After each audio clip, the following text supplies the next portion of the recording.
Hey, what's up everybody? I'd like to welcome you to another Juice tutorial.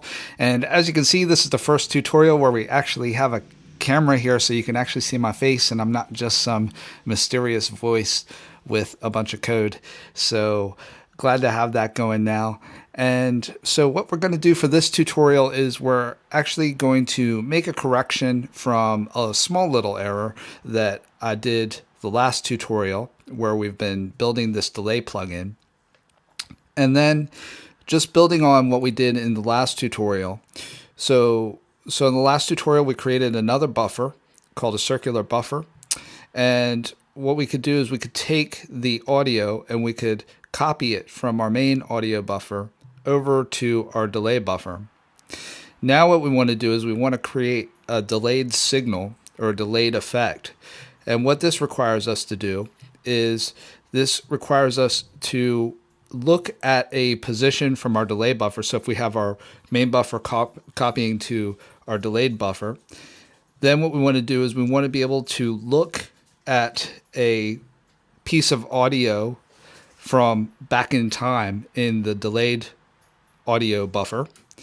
And then we want to take that and we want to add it to our main buffer. And what it'll do is it'll create two sounds. So it'll sound like you have your main kind of audio playing, and then there's going to be another piece of audio that's going to be the same thing as the main audio, but it's going to be a period of time behind, playing a period of time behind what the main audio is playing, and that's going to give this kind of delayed effect.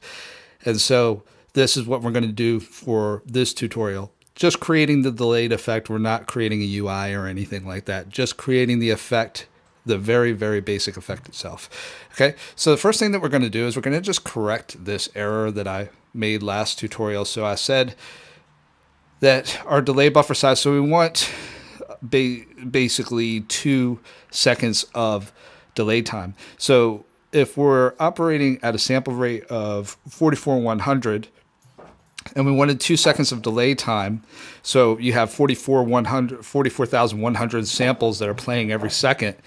And now what we wanted to do was multiply that times 2, and that would give us 88,200 samples in 2 seconds, right? So I was just following from my friend Daniel Walz's example that he built in his delay plugin. And I'll link that below.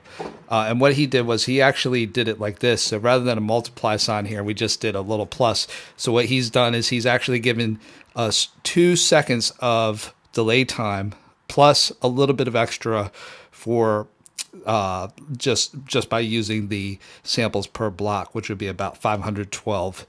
That would give us 1020. That give us 1,024. More samples within 2 seconds. So it's just a little bit of extra room. It doesn't really make a difference, I don't think. So we could just leave it at 2 times the sample rate if we wanted to. So that should be a plus sign and not a multiply sign. Okay, so moving on. So moving down to our process block, just reviewing what we did last time.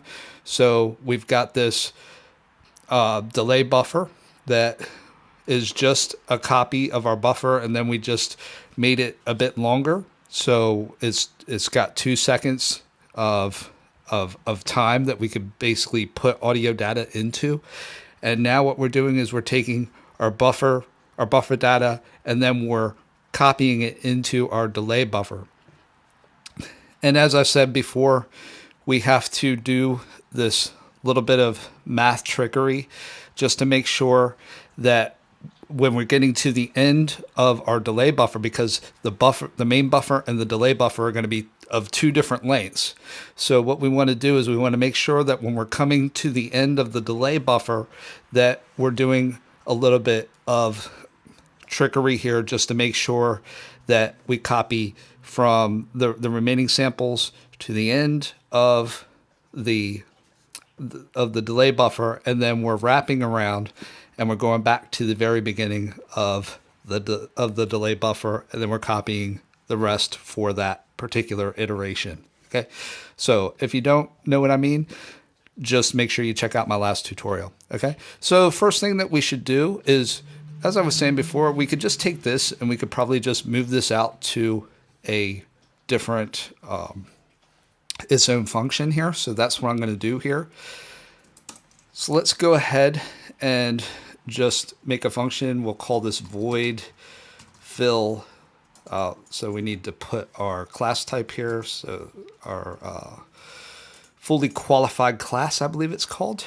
So we're creating a function. We're going to call this fill delay buffer. And then I'm going to put some arguments in here, and what we'll do is we'll copy all this in first, and then we'll figure out what sort of arguments we need to have within this function. So I'm just going to clean this up here. So what do we need? We need the channel, first of all. So we need int. So would that be const? No, just be int channel. So we need the buffer length, how many samples we have in the buffer. So we got const int buffer length.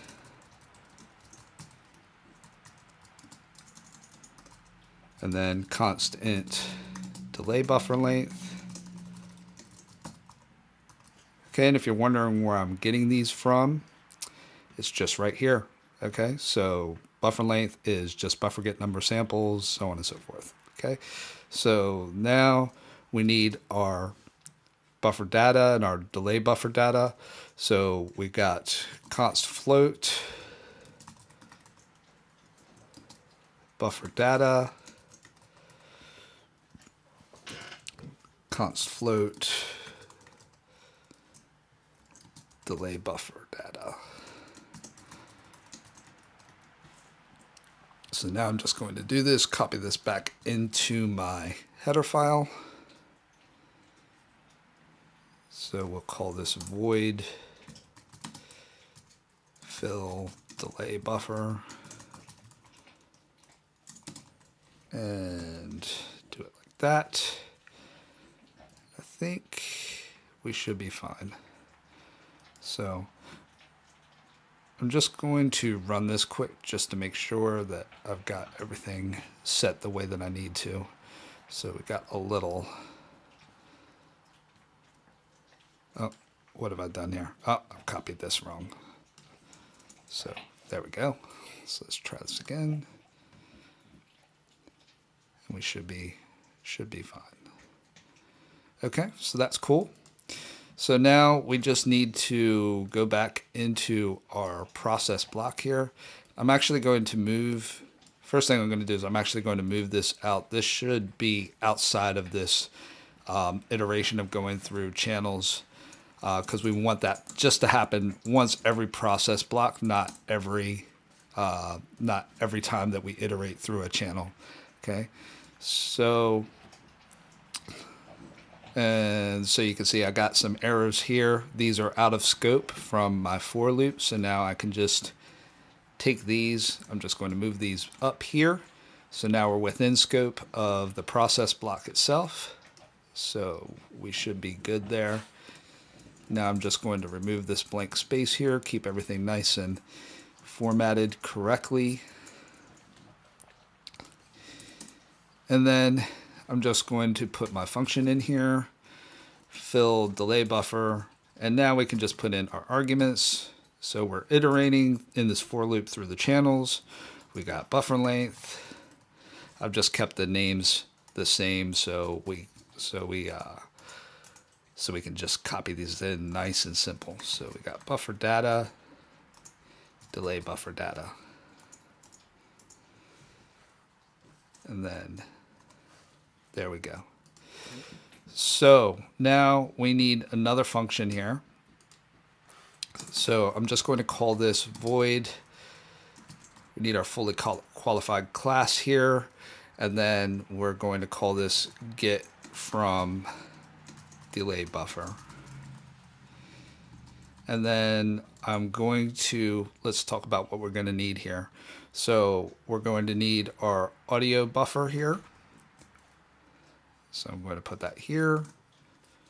Then we're just going to need a lot of these same arguments that we have for this other for this other function. So we need the channel. We need constant buffer length. Constant delay buffer length.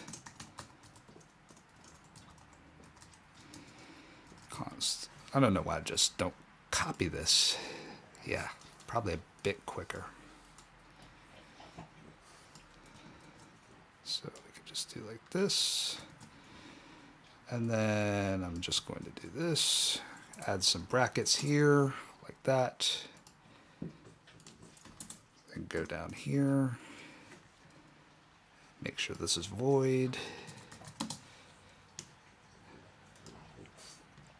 Okay, just compile quickly just to make sure we don't have anything that we missed.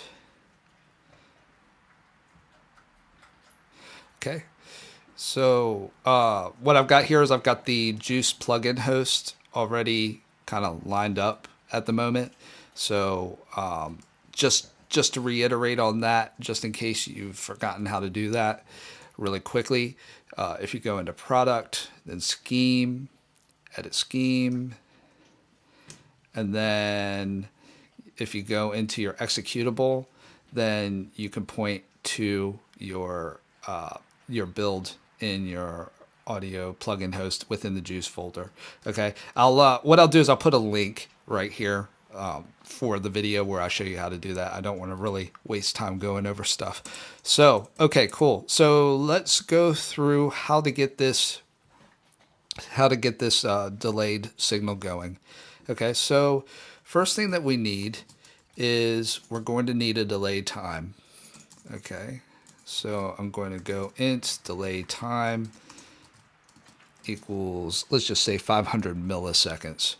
Okay, so this is I might trip up a little bit here as I'm just kind of thinking this through, because I'm trying to do this off of memorization rather than just looking at somebody else's code, just so I can kind of get through the process myself. So bear with me, please. So we got this so now we got the delay time. So now what we need to do is we need to create what's called a read position. So what that's going to do is we're going to have our delay buffer, so we have our main buffer, we have our delay buffer, and those are writing so we're copying the values from the main buffer to the delay buffer.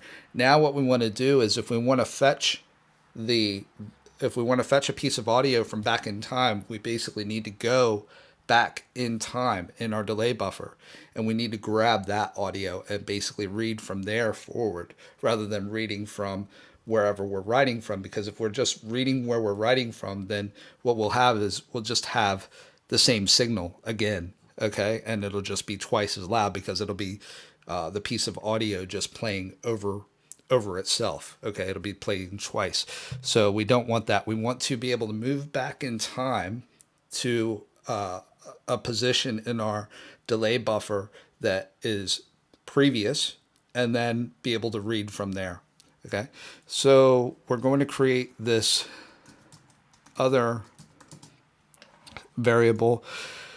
We're going to call this read position. And so let's think this through. Okay, so if I have delay time and we're talking in milliseconds, we can say, and we have 1,000 milliseconds in a second, right? So if I say 500 in 1,000 milliseconds, now we know that we're talking about a half a second delay, right?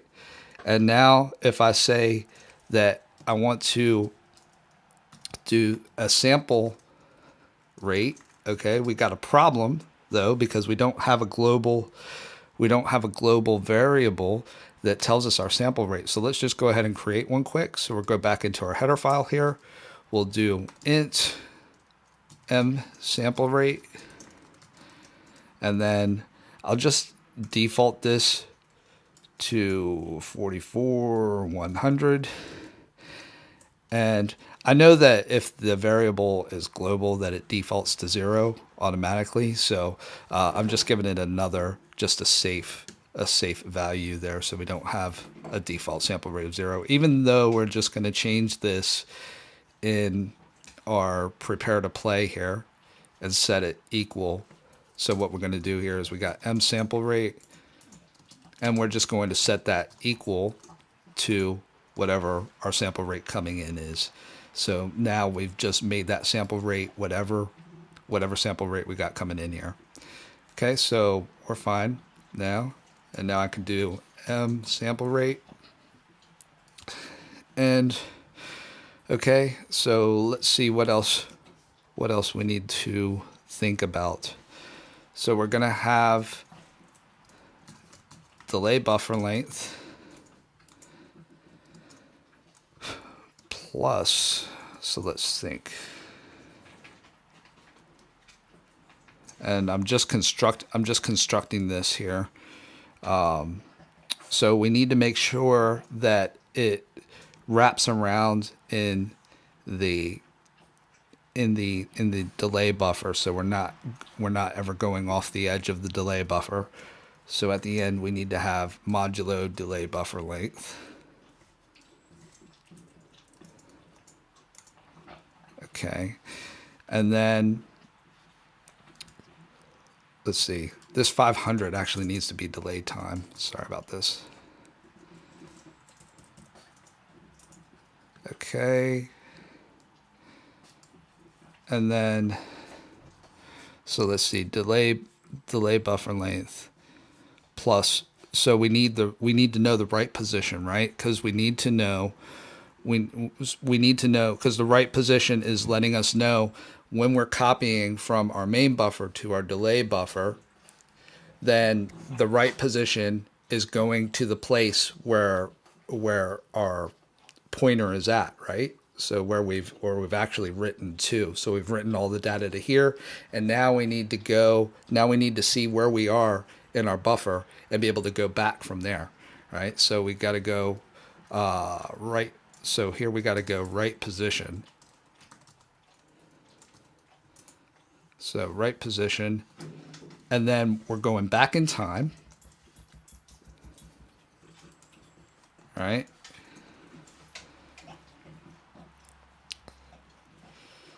And then what have I done here?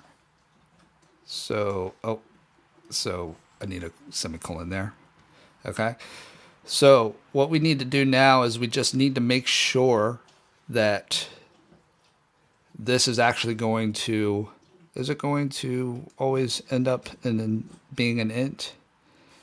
So I just want to make sure that this is always going to be an int. So what I'm going to do just to make sure is I'm actually going to use a static cast into an int.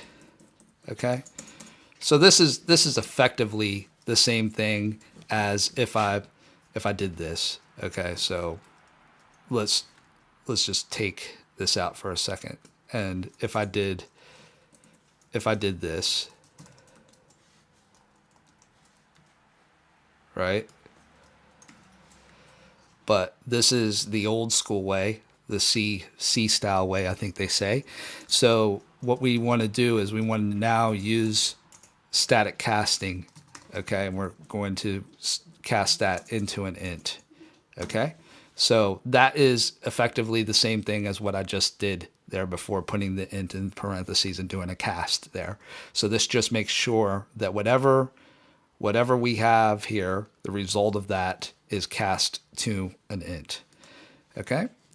So now that we have that, now we need to start thinking about our how we're actually going to get this from, we're going to add this from the delay buffer back into our regular buffer.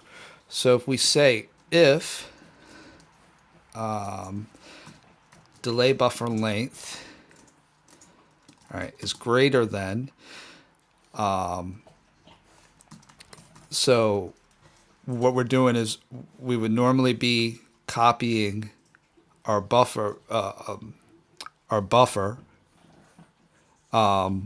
plus, which is, I say plus, which is actually going to be a minus because we're actually going back in time, okay? Plus the read position, okay? So what we're saying is we're going to look at we're going to look at the delay buffer length, and we're going to say, okay, is there enough space in the delay buffer, wherever we are in the delay buffer, where we can actually take the five. Let's just say the buffer length is 512 values, where we could take 512 values plus whatever our read position is. So we probably go back into the past here. And we just want to make sure that we're not going off the edge of our delay buffer. Okay. And so that's why we're doing that. So we're going to do buffer add from. Okay, so what we're doing is we're adding something to the buffer from the delay buffer. Okay, so let's see. I think this is the one that I want. So in here, we're iterating through the channel, so I can just put channel here. Destination start sample. Let's think about this. So we want to start from 0. I'm just going to put 0 for now. I think that's what I want. And then here I want to have the delay. Oh, here I want to have the source, which is going to be delay buffer data plus our reposition, right? Because we need to know where we're actually reading from. And then this is going to be buffer, our buffer length, because this is how much data that we're actually copying. We're going to copy our buffer length. Okay, I think that is right. Okay,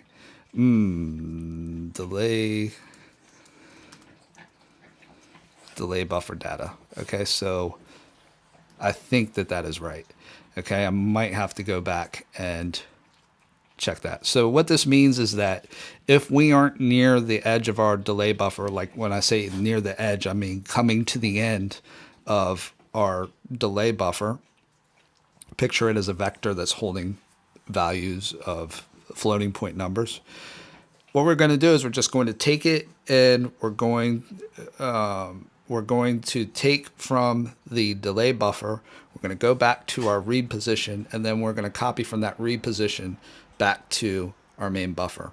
Okay, but now we need to put in a condition that defines what happens if we get near the edge and there aren't enough values to copy from the delay buffer back to the main buffer. So what I mean is, if we're coming to the end of the delay buffer, and let's say that we have 10 values, our buffer length is 10 values, and we only have 5 values left, then what we need to do is we need to take the 5 values at the end, and then we need to go back to the beginning, and we need to take the 5 values from the very beginning, okay, of the delay buffer. Okay, so we need an else, and so we need to do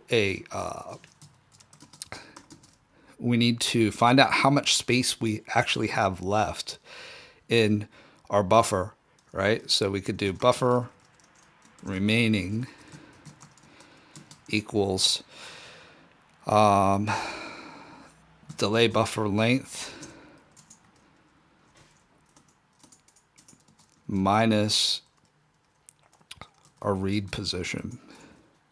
Okay, so that will tell us how many values that we actually have left in our delay buffer that we can actually copy, right? So now I'm going to do another buffer add from, and then so we have a buffer there. It's going to be starting at value 0 again, right? And then here we're going to once again need our delay buffer